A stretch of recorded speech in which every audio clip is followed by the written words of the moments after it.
Always good to hear the String of Pearls there by the Glenn Miller Orchestra to get things started here on Helping Seniors of Brevard. Heard every Wednesday, 12 noon to 1 o'clock. I'm John Harper. Right now, let's introduce the host of the show and the executive director of Helping Seniors of Brevard, none other than Kerry Fink. Good afternoon, Kerry. Hey, John Harper. It is a lovely Wednesday again in the along the Space Coast here, and welcome to Helping Seniors Radio, because we gather around the radio every Wednesday lunchtime, 12 noon to 1 p.m. right here on 90.3 FM WEJF, and then welcoming also those of you who tune in online at WEJF.net.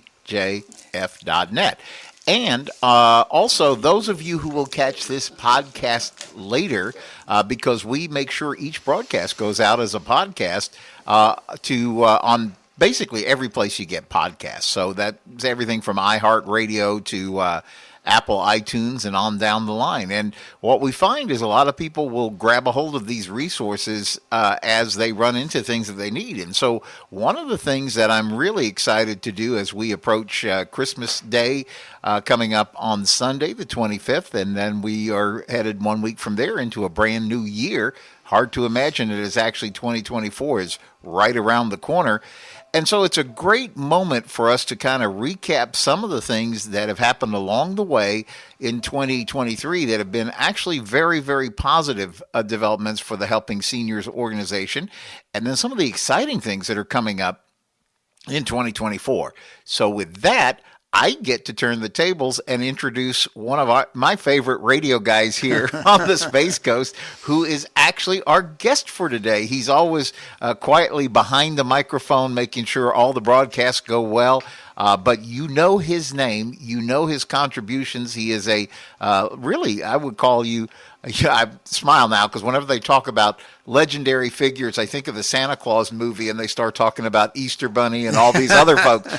But this is a legendary figure along the Space Coast. Is a great friend of ours, John Harper. He's also the vice president of the Helping Seniors organization. Hey, John, how are you today? Thank you, Kerry. I should be the guest here more often. That was very nice of you to say. Yeah, well, so many people know about you and your radio career. You brought radio for years and years throughout the broadcast. You're known for WMEL. You're known for the Talk to Me radio network. You're known for helping Joe get into broadcasting, even back in the Brevard Alzheimer's days. You've been with him every step of the way.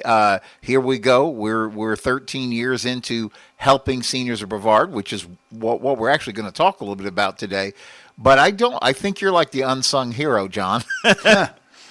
Well, it perhaps could be called that. There's no doubt about it. But over the years, I've been privileged to see this organization in particular progress by leaps and bounds.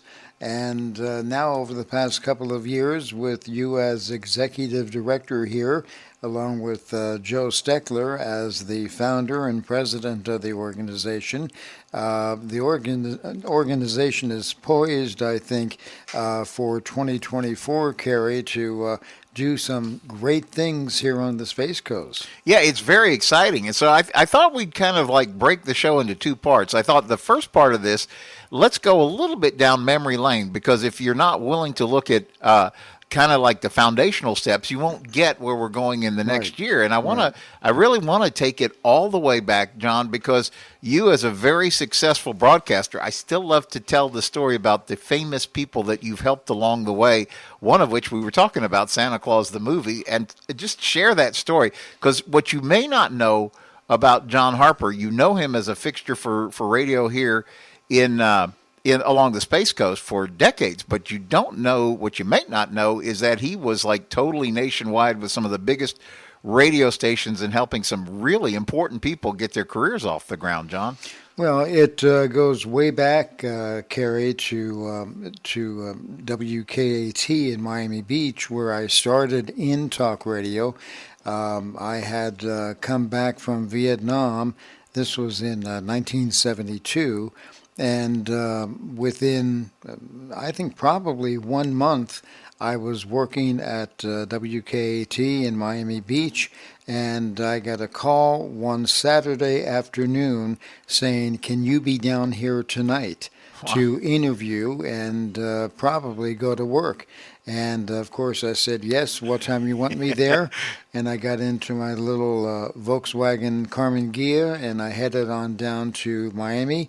And what a thrill it was, how exciting it was to be in that area at that time. You could just, Kerry, feel the magic in the air. Yeah. It was very, very special in those days. So I interviewed for the job at about 9 p.m. at night, and I started then 3 hours later on the midnight shift. Wow. And so that was my first endeavor here into talk radio. And then obviously throughout the years there in Miami, grew into various different positions, and all of which I learned so much. But I digress again. Back in those days, and everybody probably is aware of how popular, how much power and force talk radio has these days.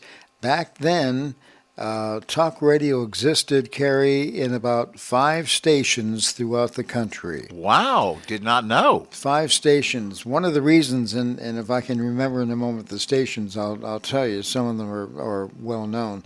But one of the reasons was demographically, agencies, advertising agencies, didn't want to touch talk radio because the demographics skewed so much higher than music radio in those days. Wow. And so anything, as you may recall, Kerry, from your days in radio, anything 35 plus was considered over no the man's hill. land. Yeah. Yeah. So about the only advertisers we could attract were funeral homes, and we had a Cadillac dealer, a very popular one at the time, and there were other advertisers, of course, but they didn't come easy in those days. So that's why so many stations stayed away from doing talk radio. And those back in 1972 who were doing talk was KABC in Los Angeles, KGO in San Francisco. I believe, oh boy, I'm drawing a blank here. There was one in New York City. That was WMCA. Yeah. And WKAT, and there was a station in Dallas, and I'm drawing a blank on that one. Jim Votro, do you remember what that was? I don't. But anyway, 5 stations throughout the country doing talk radio in those days. So the things that we did were innovative, pioneering. Yeah. And people looked to us to be the station or stations that were cutting down the forest to establish a new community of formats, and that was talk radio, and how it has turned and come to where it's at these days today. Yeah, look at podcasts and everything else. So, but since we're on the week of Christmas and the Santa Claus story, in fact, we were just watching the Santa Clauses, the TV program that I guess Disney came out with to kind of postscript all the Santa Clauses. But you actually helped some famous people get into the business, Joe Steckler being one of them, but another one was during your days in Detroit, and you helped a young gentleman who was getting his start on radio who went on to become really big and famous. Which one was that? I'm thinking it is Mr. Santa Claus himself, Tim Allen. Yes, of course. Now I know where you're going with that.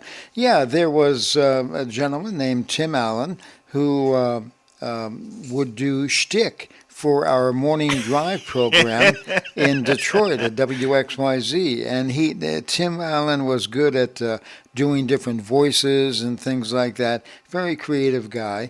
And so he was the guy that did shtick on the morning show, and he played a character called Buffy from Port Port St. John in a suburb of Detroit, another Port St. John. And this was a very wealthy area, and it also bordered another area called Grosse Pointe that was considered very wealthy at the time, in fact, still is. So Buffy was his character, and so he would come on and do various things with the host of the show, a good friend of mine named Mike Miller, who now resides in Jacksonville. And Mike, at the same time, recognized the talent in Tim Allen. So one day we had a morning show on the TV side. Every market had a Good Morning Detroit. There was Good Morning Orlando, whatever. Every market had a Good Morning something. And we had one of those shows, and it was very, very popular.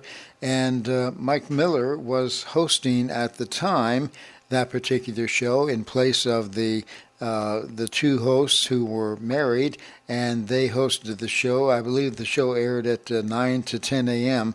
on WXYZ. So Mike was on, and he had a guest that was on the air, and the guest was this comedian named Tim Allen. And Tim Allen started doing some of his own shtick there on the show, and it went well, and that was it, end of the story there. But a few days later, he got a call from New York, and New York at WABC wanted him to come in and pitch a show idea to them. Wow. And he did, and that show came out to be Tool Time.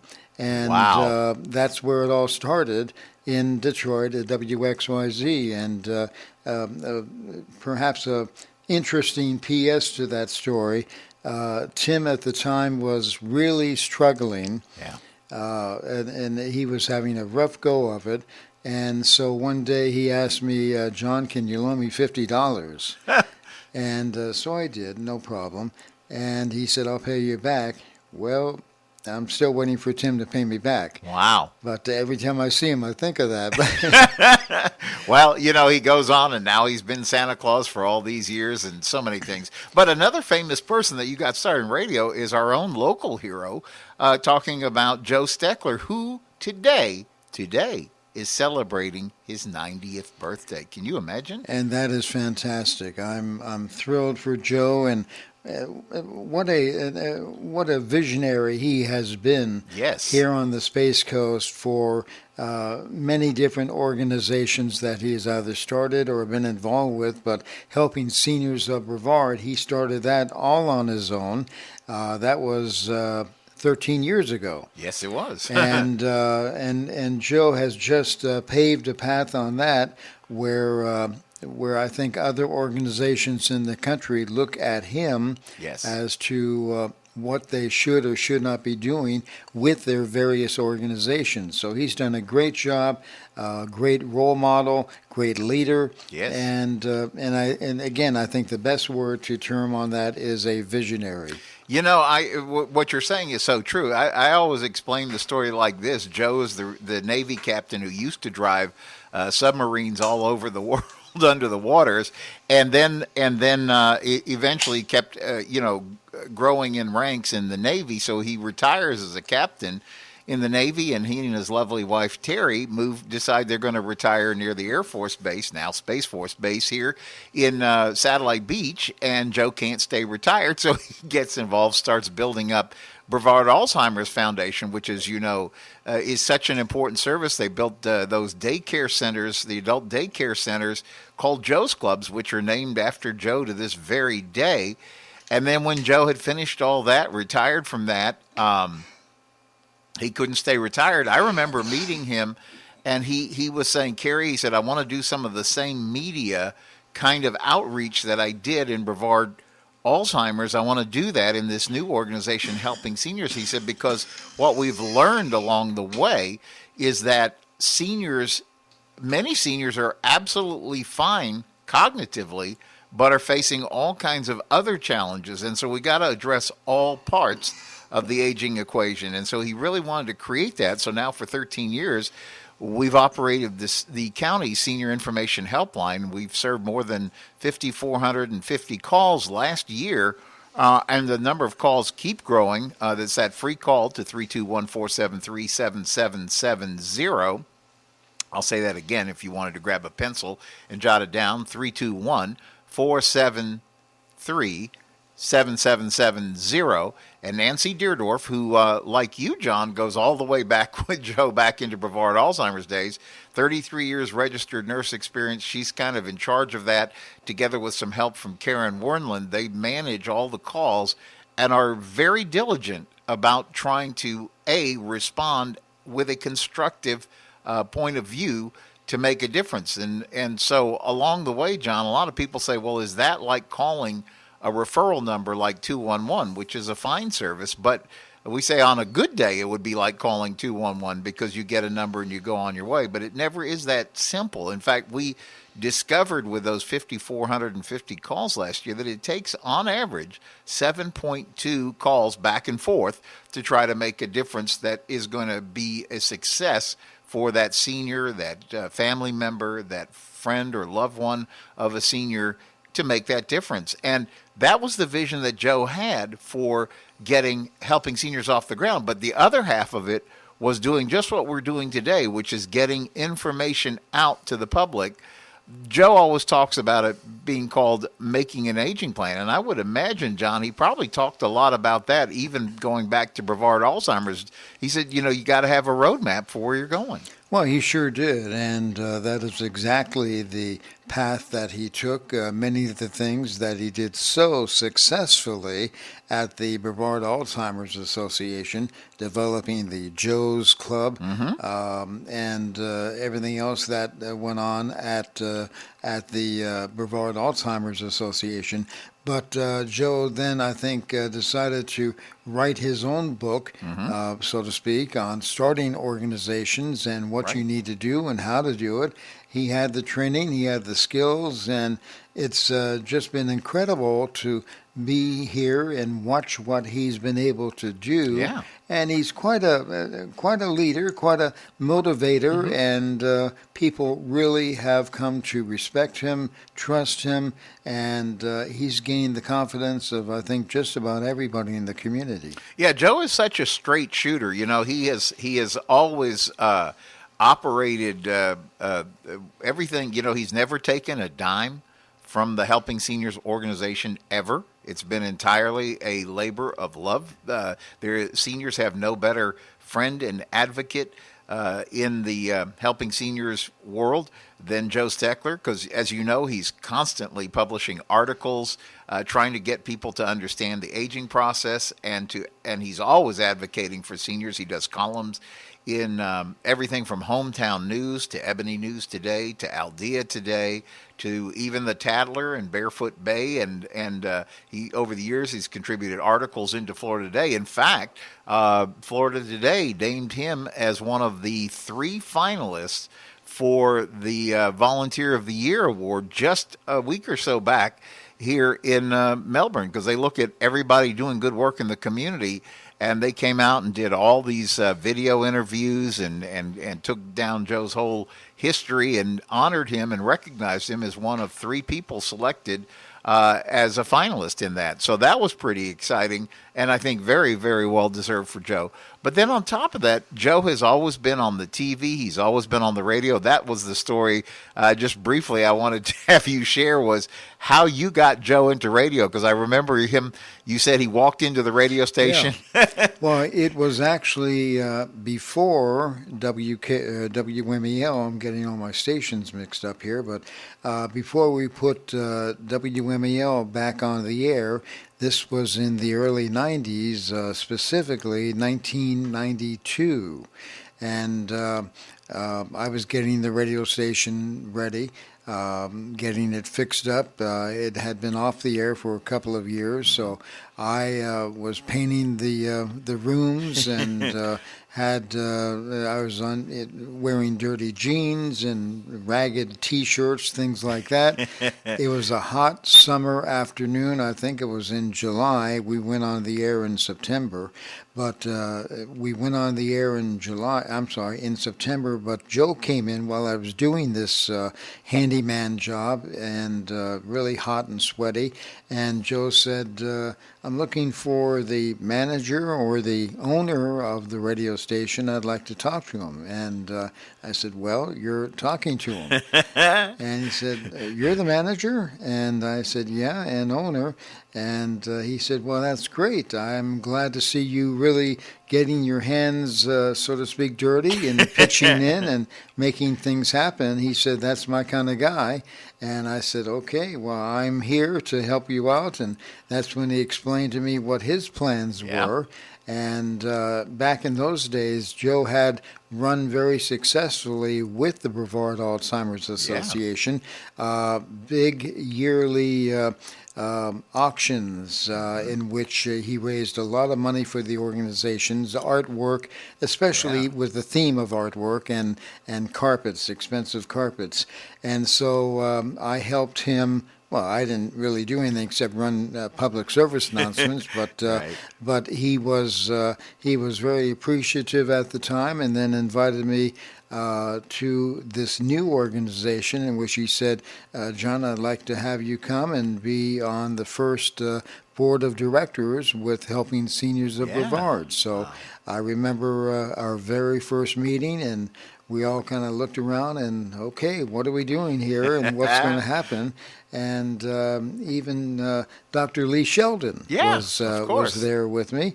And I also think there were several other people that have been now with our organization for years, helping out in so many ways. But that's how I first came into knowing Joe. And then I said to Joe, let's get you on the air and talk about, back in those days, it was the Brevard Alzheimer's Association. Sure. So he went ahead and said, yeah, I'll do that. I've never done that before, but tell me what I need to do. And Joe took to it like a duck to water. And here we are, 13 years later now, with Helping Seniors of Brevard. And he really has a great natural skill and is able to perform under all different types of circumstances, getting the message out about helping seniors of Brevard. He's so passionate about it, it makes it easy for him to do. You know, but I was thinking too. We've made this joke. I know you're the longest running radio personality, continuously talk radio personality here on the Space Coast. But Joe probably gets the award for the second, pretty close, because you guys have been in the saddle doing all that for all those years. Well, I know we're getting close to our mid-show break. We want to do a real quick recap when we come out the other side of the break, and we'll talk a little bit about the year that we had in 2023, which, thanks to you, listener, if you bought a raffle ticket, thank you. If you're a business that supported us, thank you. If you're a person that responded to the letter that we send out at the beginning of the year, the annual roll call kind of thing, I want to thank you.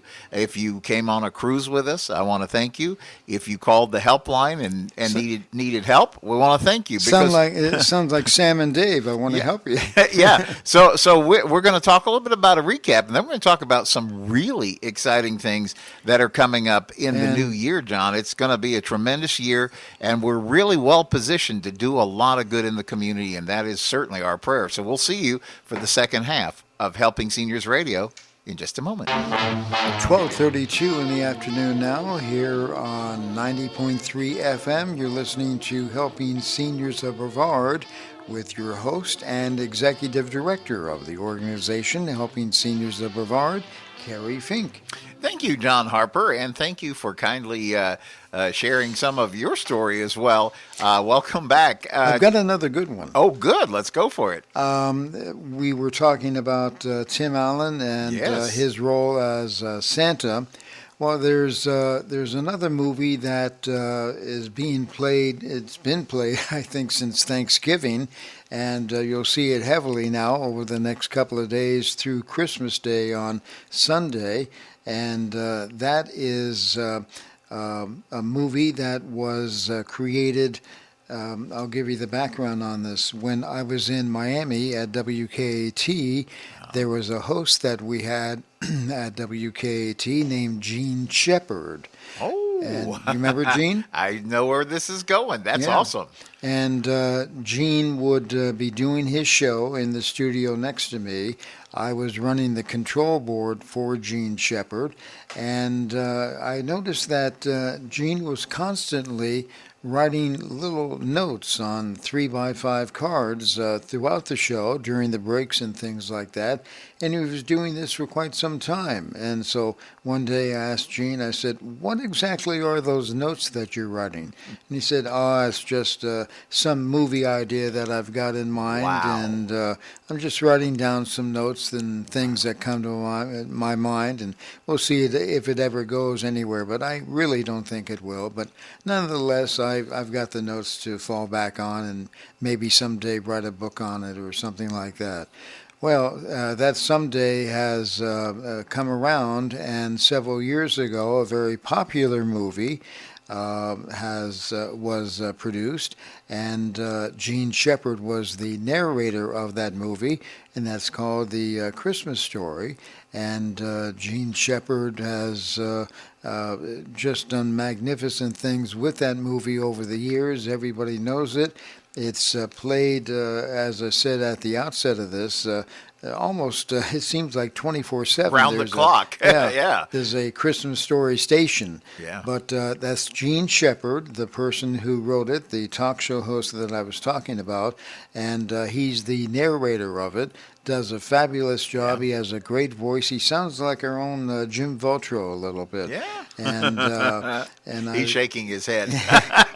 And but Gene Shepard, very popular talk show host in New York at WOR, Yeah. and just a brilliant person.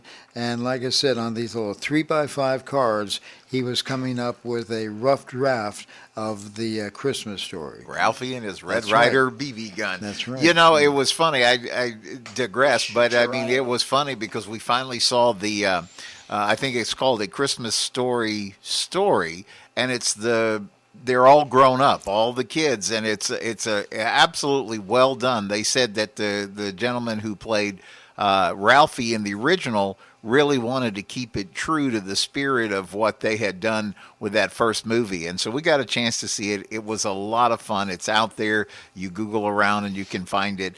But what a fun story. Didn't know that was in your backpack of great stories too. That's right. And, Wow. That was in my early days. Again, that was in 1972, 73, somewhere around there. Wow. Well, here we are. It's Christmas week, so you're right. You're going to be seeing A Christmas Story a lot. Oh, my.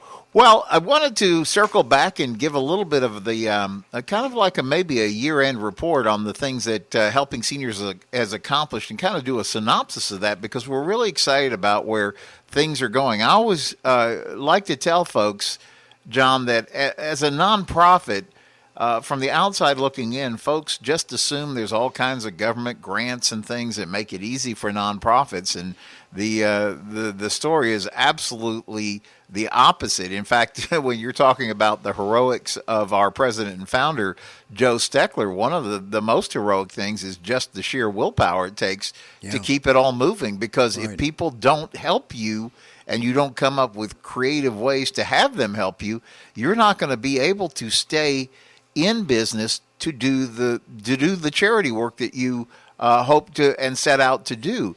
And, I think that's the key thing is Joe has always talked about, it may be a nonprofit, but you still have to operate it as a business, or you're not going to be able to sustain, and you're not going to be able to do the things, again, that you purposed yourself to do to begin with. The difference is there's no profit motive, but you still have to make sure that you can pay your bills and do those things. So Joe has always been a brilliant person at coming up with fundraising ideas in different ways.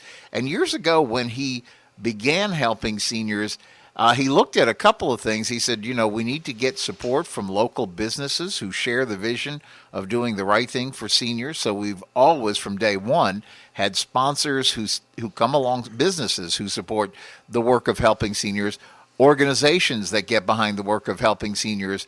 And over the years, he's come up with some really great ideas. We now publish a Helping Seniors Services Directory that is published center section of the Senior Scene magazine, where something like 14,000 copies go to 500 pickup locations around the county. So our directory is packaged inside together with our newsletter. So it gets like to 30,000 people each month in terms of readership.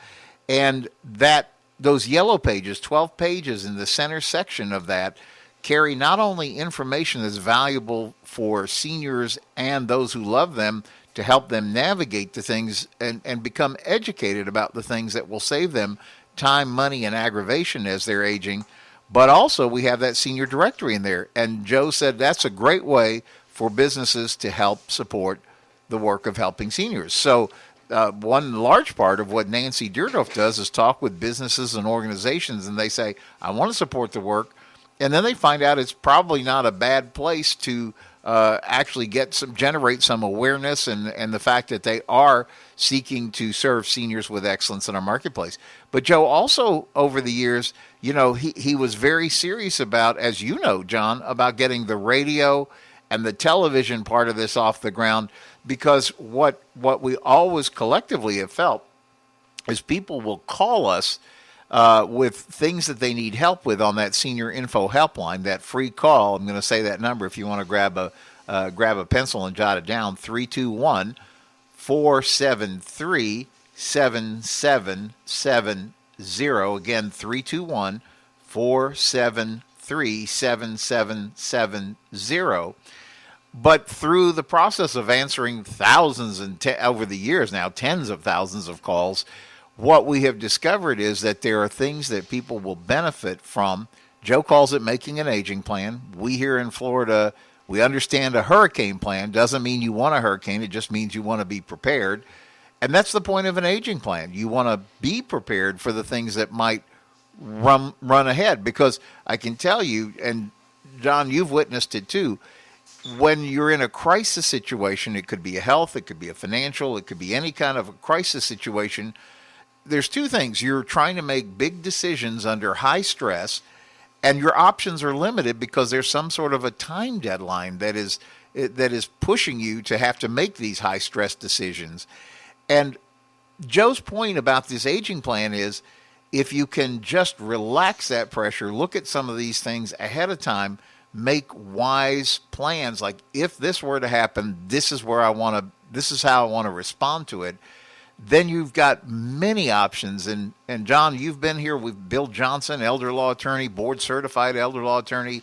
He's always our first guest, first show of the month, every month. And, you and I both heard him tell all the horror stories, like somebody comes in with a situation and now options really don't exist. Whoa. Because it was just a day too late, That's right. There are so many things like that.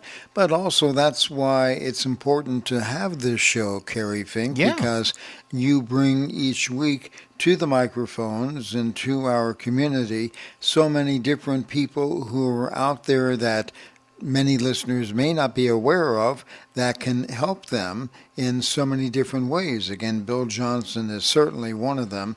He's our top guy, but there are so many other guests that you've had on the show here that bring so much awareness to elder issues where nobody else is doing that. And I think this is the point. So we kept trying to say, why do people put off this aging plan thing? And it's because probably most of us didn't like homework in school, so we don't like it any better now, right? Somebody says, you got to go write a 10-page report. That's the last thing that we want to do. And so when somebody says, let's make an aging plan, perhaps it evokes some not so pleasant memories of term papers and things like that. But the flip side of it, John, is that we started talking about it. We said, maybe let's try to make it a little bit more fun. And so euphemistically, we started calling it, let's get your ducks in a row. Everybody understands what that expression means. It's kind of fun. Barnyard animals can be cute, but maybe it gets us off the nickel and we start working ahead.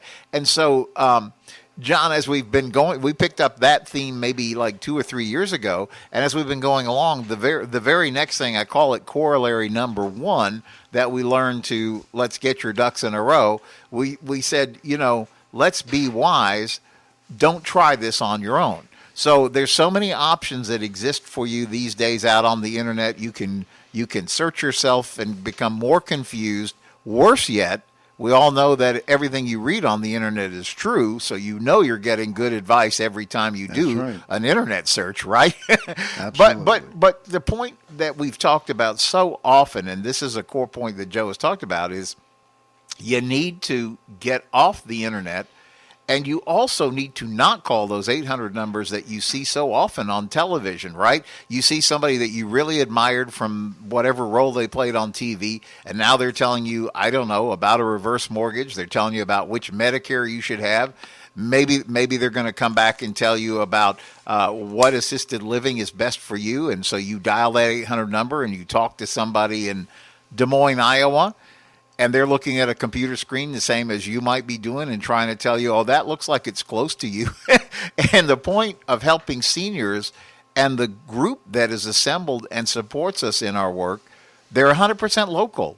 It's always been part of Joe's vision, John, as you know, is it has to be local so that the people who are providing help and information really know what they're talking about, John. Well, that again is the important part of Helping Seniors of Brevard, local, and almost want to use a TV promotion term, local, live, and that's it. Yeah, but very important, and we are able to put folks in touch with those that can help them out with the various subjects and needs that they have. And as you have done now here on the show for several years, bringing those people to the microphones and getting that very important information out that many times people didn't even know existed. Yeah, I mean, the folks that Helping Seniors aligns with, these are all like your neighbors. So when you're talking to I'm just pulling a name out of the sky, but let's say Denise Bergman, who is Senior Care Authority, she is an organization that helps people find the right option when it does come to senior living. The difference is she's your neighbor in the community. She has been to every one of these assisted livings, and there's like 140 plus in our county. So she knows how to match up the personality of the loved one that's maybe thinking about making a move to the kind of place that's appropriate. And, one of my favorite stories about this, because we've talked to so many assisted livings over the years, a lot of times it's the adult children of the senior parents who are trying to make these decisions. And so they come in and ask questions like, where's the weight room? Where's the swimming pool? Where's all these things that might be attractive for them at their stage of life, but that's not necessarily what mom or dad, when was, and so you've got to look at it through the lens. And that's why we say, be wise. Don't try this on your own. There's a comment, one of the top elder law attorneys in town that's also part of the Helping Seniors. Her name is Amy B. Van Fossen, and one of the things that I have kind of like stolen this quote from her because it's so relevant. She goes, Kerry, most of the time, people deal with some of these elder law issues once or twice in their lifetime when they go through it with a loved one. She goes, we're dealing with these 30 or 40 a week. So they have a real expertise in navigating. And then we've talked for years, like so many people are new to Florida. They assume maybe they had great advice or help up north, but things are different. The way laws can be interpreted in elder law are maybe different in Florida. So you at least need to have it checked up and have somebody who's local with that. The other point, John, as we've gone through, and this is actually going to be our theme now, I call it the sub-theme. It's still all let's get your ducks in a row, but our sub-theme this year we're going to try to spur folks to action. And so, keeping with the barnyard theme, right? We've got let's get your ducks in a row. We've talked about be wise as an owl and don't try this on your own. So now for this next year, we're going to be don't be an ostrich. Don't stick your head in the sand. Putting this off doesn't make it better. In fact, it has the great potential to cost you way more money and way more stress than just simply going ahead and making a plan to work with it, which has been Joe's point all along. Yeah, no doubt about it. And I like our 2024 Don't Be an Ostrich. Yeah, and, maybe eventually we'll have like a little Helping Seniors Barnyard calendar. I don't know. But the point is, there is so much. We're blessed to live in an area where there is so much excellent expertise on aging things. We live in a county, John, we've talked about this so many times. We live in a county that's one of the oldest counties, percent-wise, demographically, in the United States. I mean, 1 in 4 of us is over 65. 1 in 2 is over 50. And they send you a card and call you a senior from AARP the minute your 50th birthday happens.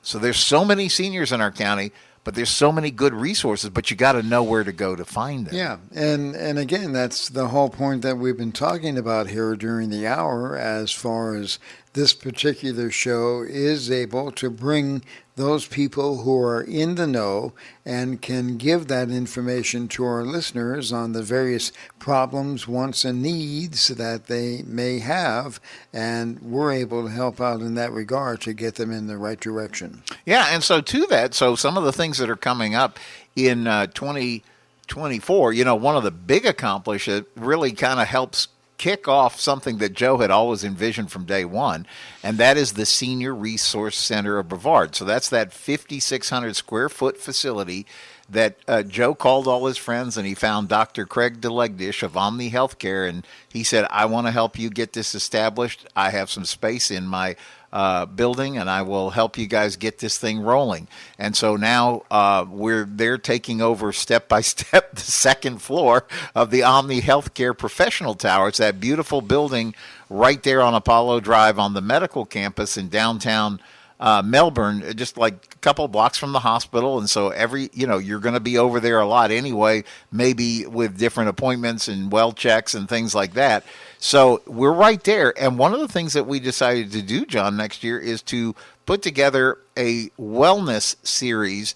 And it's going to be the fourth Thursday of each month. So it's from 11 o'clock to 12:30 p.m., and it's going to be a fun thing. We take over the entire lobby on the second floor, and we try to do what we're doing in this. And let me tell you about the one on January. It's January 25th, so you want to jot that into your calendar, and the public is absolutely welcome.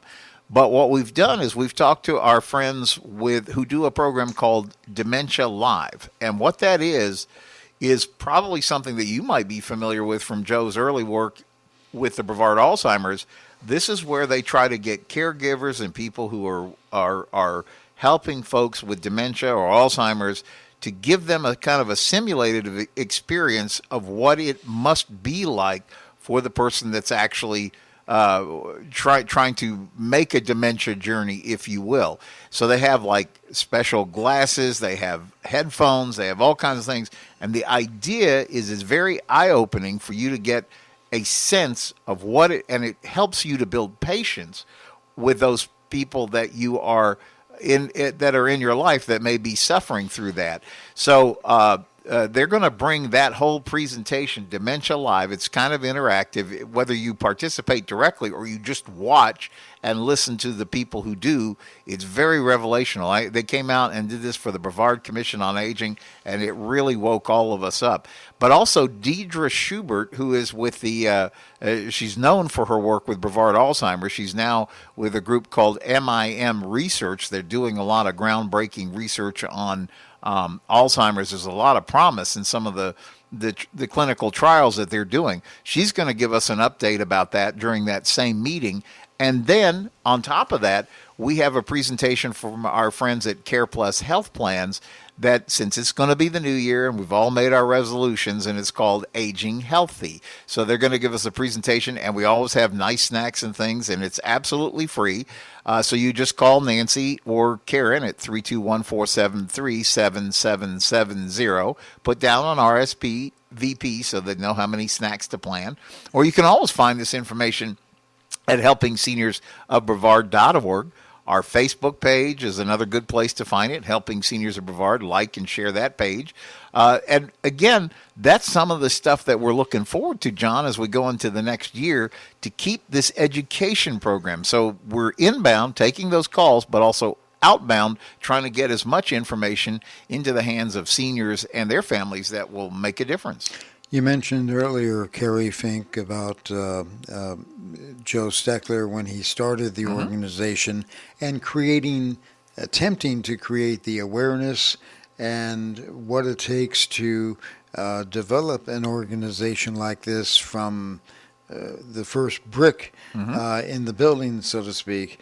And I remember when I was in Miami and I was a board member and then eventually became president of the Make-A-Wish organization. Yes. When that organization first started, Kerry, people thought, oh, that sounds great and we wish you well. But there was nobody contributing, and it took one organization to finally say, hey, we want to step forward and help these kids and help their families. Wow. And the organization started to build after that and became very successful. But Joe is doing the same thing. Yes. He has, from the first brick in the building, so to speak, created awareness that didn't exist before, creating an understanding that it's okay to age and age with dignity. Yes. And education about what it's like to age with dignity. So many of the things, Kerry, Fink, that you talked about that are coming up here in the new year, very exciting. It's information that I don't think has been brought forward to many people over the years, and the organization here, Helping Seniors of Brevard, is really helping to bring it first and foremost to the front of issues that face so many people here in our area, in the state, and in the country. That's so well said, John Harper, because, I remember Joe and I having this conversation very early on, because originally I signed on to help him be like the media guy, because that was my background, like yours, is in media. And everything else for me has really been on the job training, about the nonprofit and all that. Right. But I remember saying to Joe, I said, there are a lot of good programs here. In our county, there's some really good organizations. Brevard Alzheimer's is one that you created, but there's Aging Matters, who provides Meals on Wheels, a lot of other great services.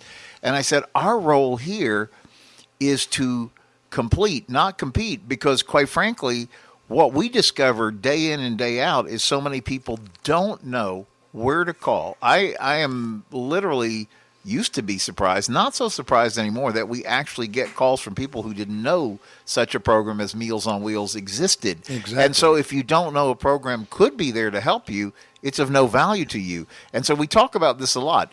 You may have all the money in the world, but if you don't know, it's irrelevant if you don't have the right advice for your particular situation.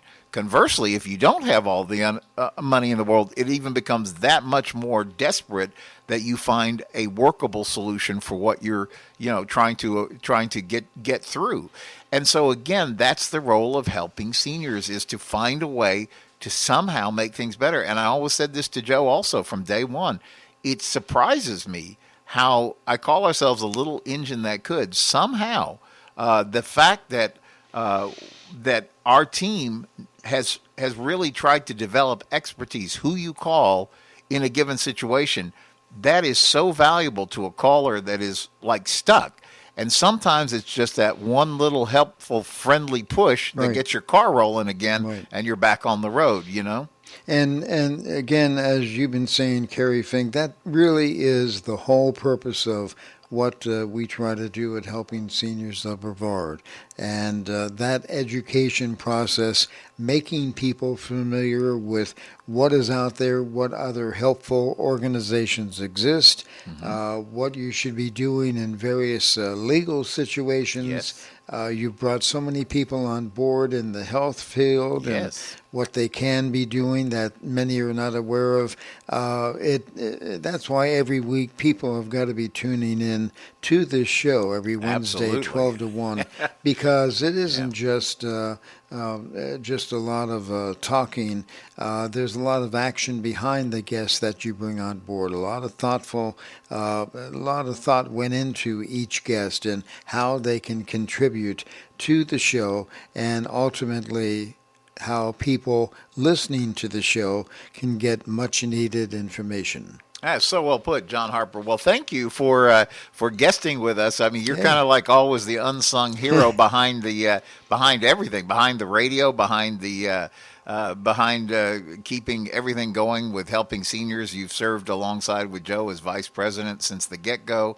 So thank you again for all you do for Helping Seniors. It's a pleasure, and it's a labor of love, and I enjoy it, and look forward to many great things happening here in the very near future. Absolutely. So with that, I guess we're about time to wish everybody, because this is the last broadcast before Christmas. We will be back next Wednesday with a special New Year's edition. So I hope, however you celebrate, that you just enjoy the weekend. And at least for me, it's all about remembering the reason for the season. That's so right. We will see you next week on Helping Seniors Radio. Thank you, Kerry. Thanks, John.